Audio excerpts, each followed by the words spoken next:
လုံးမဲ့မင်္ဂလာပါကွန်ပျူတာတစ်လုံးဝယ်ဖို့စဉ်းစားနေပေမဲ့ဘာရီချီဝယ်ရမှမသိဖြစ်နေလားဒီနေ့ဗီဒီယိုမှာတော့ကွန်ပျူတာတစ်လုံးဝယ်ခဲ့မဖြစ်မနေသိထားရမယ်အချက်၅ချက်နဲ့ဒေါ်လာစီကိုဘယ်လိုတွဲရမလဲဆိုတော့ပြောပြပြီးတော့မှာပါ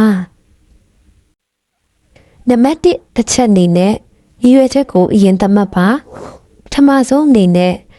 မိမိကဘာအတွက်သုံးပါလဲဆိုတာသိဖို့လိုပါတယ်ရုံးလုပ်ငန်းအတွက်လားကျောင်းစာအတွက်လား game ဆော့နာဒါမှမဟုတ် video တိထက်ဖို့လားဆိုတာအရင်ဆုံးဖြတ်ပါဒုတိယအချက်က CPU ပါရိုးသုံးမယ်ဆို Core i3 Ryzen 3အလုပ်မျိုးစုံလုပ်မယ်ဆိုရင် Core i5 Ryzen 5အကြီးစားဒီဇိုင်းတွေဆွဲမယ်ဆိုရင်တော့ Core i7 Ryzen 7ကိုရွေးချယ်တင်ပါတယ်နံပါတ်3ချက်ကတော့ RAM နဲ့ SSD အခုခေတ်မှာတော့ RAM 8GB ကအနည်းဆုံးရရှိပါမယ်ပြီးတော့စက်မလေးအောင်လို့ Windows တင်မှုအတွက် SSD ကိုမဖြစ်မနေသုံးပေးပါစတုထအချက် graphic card gamer တွေနဲ့ designer တွေထွက်ခါတော့ဒီတဲ့ graphic card ပါတယ် laptop သို့မဟုတ် PC ကိုရွေးချယ်ဖို့မမေ့ပါနဲ့